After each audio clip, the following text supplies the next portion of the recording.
Ang iyong buhay ay isang papuri sa Diyos. Ako po si Father Fiel Pareha at ito po ang ating segment, ang Daily Devotion, na kung saan tayo po ay magdarasal, magbabasa at magninilay kasama ng salita ng Diyos sa buong taon. Manalangin tayo.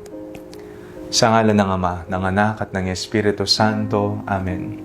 Halina, banal na Espiritu, liwanagan mo ang aming puso at isip nang maunawaan at may sa buhay namin ng iyong salita. Amen. Our Bible passage for today is from the Gospel of St. Luke, chapter 1, verses 67 to 80, and I read it for you. Then his father Zechariah was filled with the Holy Spirit and spoke this prophecy. Blessed be the Lord God of Israel, for he has looked favorably on his people and redeemed them. He has raised up a mighty Savior for us in the house of his servant David, as he spoke through the mouth of his holy prophets from of old, that he would be saved from our enemies and from the hand of all who hate us. Thus he has shown the mercy promised to our ancestors, and has remembered his holy covenant, the oath that he swore to our ancestor Abraham, to grant us that we, being rescued from the hands of our enemies, might serve him without fear, in holiness and righteousness before him all our days. A new child will be called the prophet of the Most High. For you will go before the Lord to prepare his way, to give knowledge of salvation to his people by the forgiveness of their sins. By the tender mercy of our God, the dawn from on high will break upon us, to give light to those who sit in darkness and in the shadow of death, to guide our feet into the way of peace.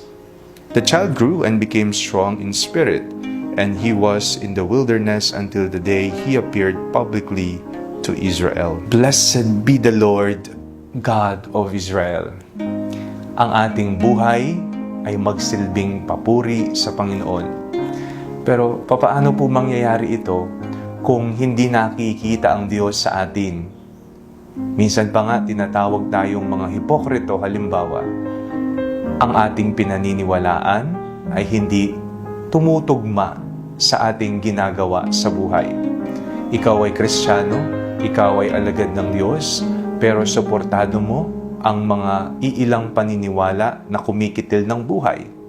Papaano magiging makadiyos ang mga bagay na ito?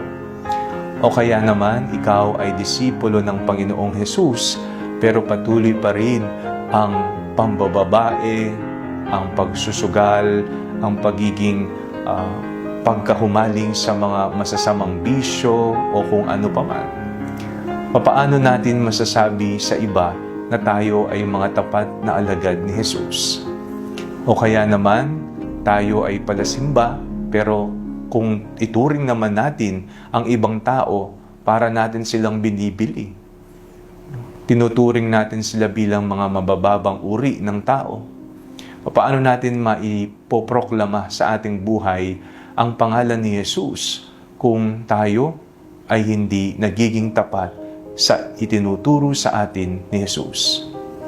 Sa ating pong binasang Ebanghelyo, dahil nga nakapagsalita na si Zacarias, siya ay nagpahayag ng papuri sa Diyos.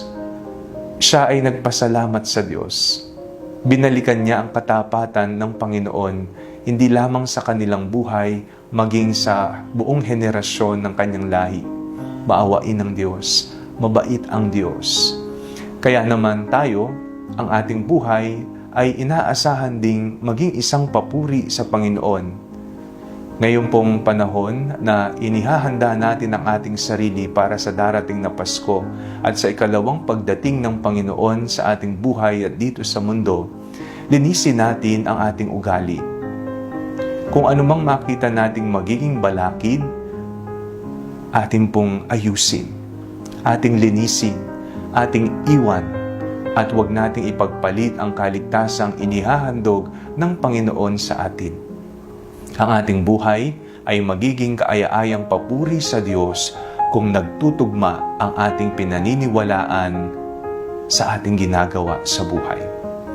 Manalangin tayo.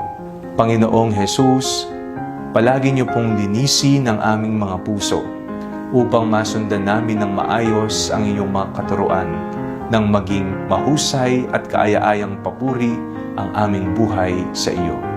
Amen. Sa ngalan ng Ama, ng Anak at ng Espiritu Santo. Amen. Huwag po ninyong kalimutang i-like ang video ito. Mag-comment po kayo and share it with your family and friends. Ang panalangin bago matulog ay may sariling Facebook page na po. Huwag niyo pong kakalimutang mag-like at mag-follow dito, and do not forget to subscribe to our YouTube channel. Click niyo lamang po ang link na nasa description ng video ito, o kaya naman po, just search Father Fiel Pareha. At kung gusto niyo pong maging updated sa ating pagpapahayag, you can join our broadcast channel dito po sa ating Facebook page. God bless you po.